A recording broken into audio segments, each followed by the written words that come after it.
Hello dear students, welcome to NSM-LEARNING. This series of video is for first semester English honors students where we are discussing Christopher Marlowe's Edward II. So in the last video we talked about the background of the play in detail.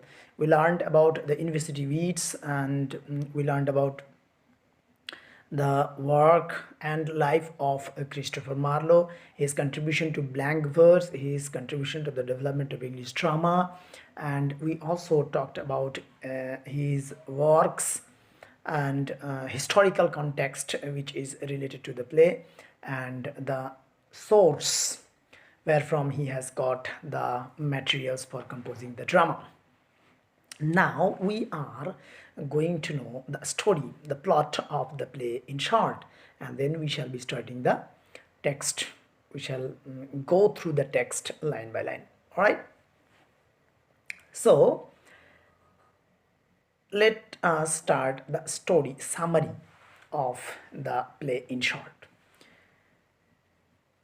The play, as we know, is a tragedy. It is a painful story of King Edward II. As the drama begins, we see that Edward II is the new king and he is happy to call his friend, childhood friend by the name Gaveston, and we see Gaveston on the stage reading a letter in France. Gaveston is the intimate friend of King Edward II. He is now in France. He has been sent to France from England in exile because while he was young, while Edward II was young, he had his young friend by the name Gaveston, and these two, that is young Edward and his friend Gaveston, they were misusing money. They used to wear expensive clothes, they used to have expensive food, and they were misusing money, wasting money, which was not at all good for the subjects of England.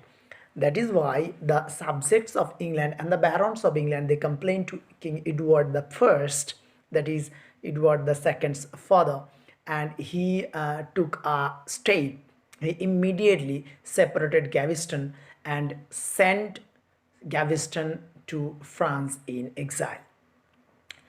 Now, as Edward II, the drama begins, we see that King Edward I is dead. He is just dead, and as soon as he is dead, then Edward III, that is young Edward, he became the ruler, the king of England. As he has come to power, he immediately has written a letter to his friend Gaveston, who is in France, calling him back, inviting him to join the kingdom. And Gaveston is happy to read the letter, and he expresses his feeling, how he is happy and how it was a painful time while he was in exile, while he was separated from his bosom friend Edward II.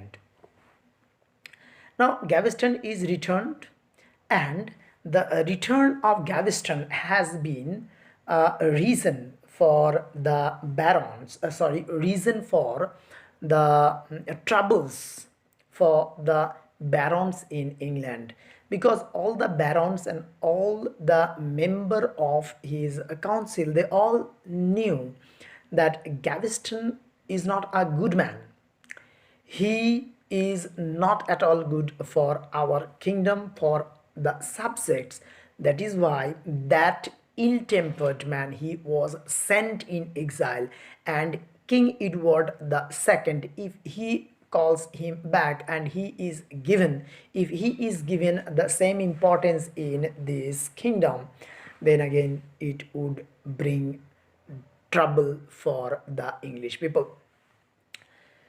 So the barons then opposed the return of Gaveston, and as Gaveston has already returned, king is very much determined to keep him with the king.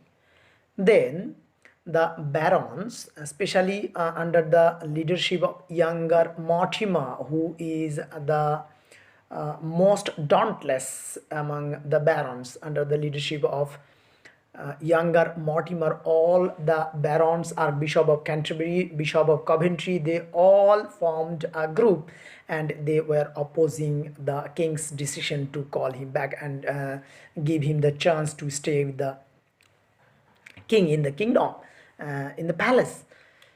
But however, the king was not getting convinced with the barons, and he was not being agreed to resend him back. So the trouble, a kind of clash started between the barons and the king. However, they have prepared a petition demanding the exile of Gaveston from England, and they all the barons, they put their signature on that petition and submitted it to the king. And under the pressure of the barons, the king unwillingly ultimately was bound to agree with them, was bound to sign the order of Gaveston's banishment. So this banishment of Gaveston also had an effect on Queen Isabella.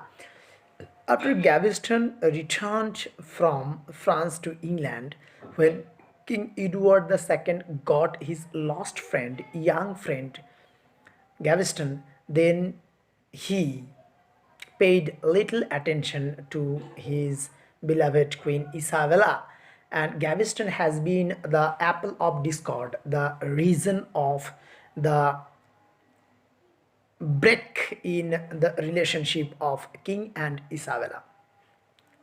So Isabella then appealed to the barons that the king is not treating properly with me, and whenever I go to the king, he actually misbehaves with me and he sends me back and says that I am happy with my minion, with my friend Gaveston. I am no more in the need of your love. So thus we see Isabella was in a frustrated state and he expressed her pain, her feeling to the barons. This was another reason why the barons were so much determined to banish Gaveston quickly. However, they could manage to win the favor of the king, and the king was bound to put his signature on the order of banishment of Gaveston. However, Gaveston is then banished and he is sent back. He is sent means he was about to send and he was taken to exile again. Then King Edward II misbehaved Isabella and he charged her that it is because of you that the barons insisted in sending him back. So if you wants to win my favor, if you wants to gain my love again, then you have to convince the barons so that they become agreed to call Gaveston back. Then Isabella, in order to regain the love of the king, he tried to convince the barons, especially first of all he wins the favor of younger Mortimer because he was the leader and he was able to agree him, and then younger Mortimer then was agreed to call him back, and he convinced the other barons by saying that if we send him again to exile, he will exist, he will be living, and he may plan some evil thing for our kingdom. But if we call him back, then if we plan a plan, then if we contrive a plan, by this plan Gaveston can be killed, so we all should call him back. This is how he managed the other barons, and Gaveston is then recalled, and the king was happy, and there was a reconciliation between the king and the barons. So the reconciliation between the king and the barons did not last for long. There a crack started between the relationship of the king and the barons, and Gaveston was misbehaving with the English people, and the barons were furious, and they again pressurized the king to send him back, but the king was not agree, and because of this issue a regular war between the king's force and the barons' force were taking place in England. Initially, the barons got the upper hand, and they captured Gaveston, who is soon beheaded. And the king became so much furious, and then he collected force from some other quarters and then defeated the barons. Almost all of the barons, most of the barons were then beheaded, sorry, were killed, and very few were left. Especially younger Mortimer, who was the leader of the opposing barons, he was sent to Tower of London. He was captured and imprisoned in the Tower of London. And this man was a great Machiavellian character. Younger Mortimer, he was a great Machiavellian character. That is, he was of the opinion that in order to gain the power, I may have to use morally questionable method. His intention was to gain the power, gain the upper hand in the England, and in order to gain the power, if he is to resort to, that is, take shelter to some unfair means, he will never be retreating from doing that. So this man, however, managed to escape from the prison, and he managed to fly to France, where Queen Isabella was already there, and they jointly formed an army with the help of the French king, and then their army then attacked the army of Edward II, and King Edward II and his army was defeated, and then king was murdered. He was very murdered in a well planned, and it was done by the agent of younger Mortimer. Of course, there was the full consent of Queen Isabella.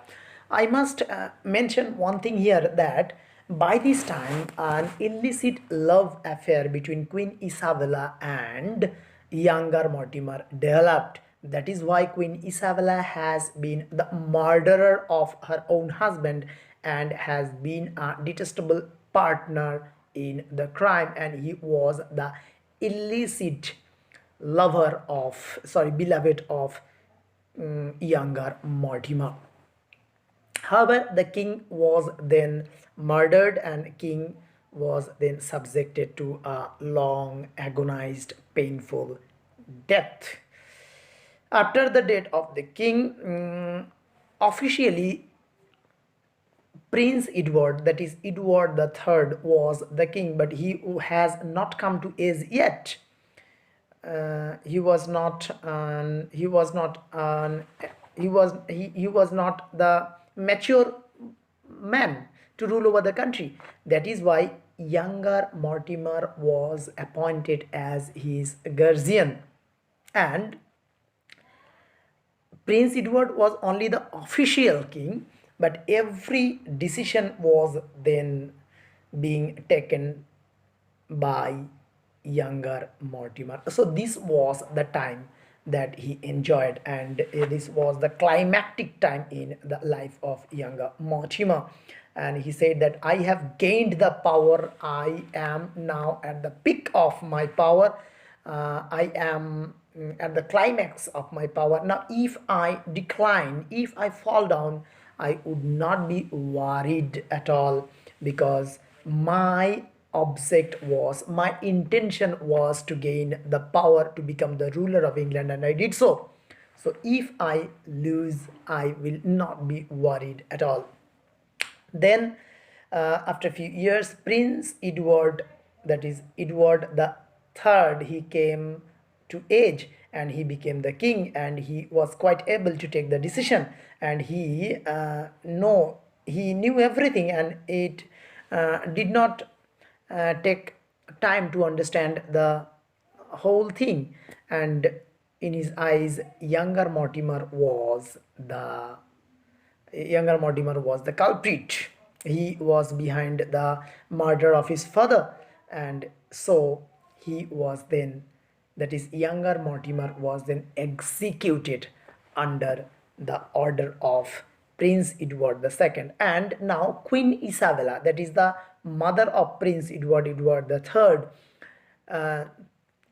she was then sent to the prison, and he declared that she will be imprisoned so far the trial continues, and if she becomes guilty, then the punishment will be given to her.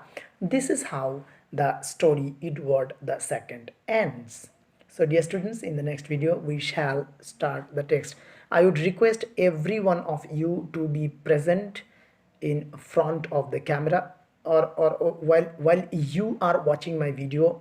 If it is not possible by Google Meet because of the network issue, if I upload my video, you will please have the text in front of you while you are watching, because the lines will help you very much to understand what I want to teach you. Thank you.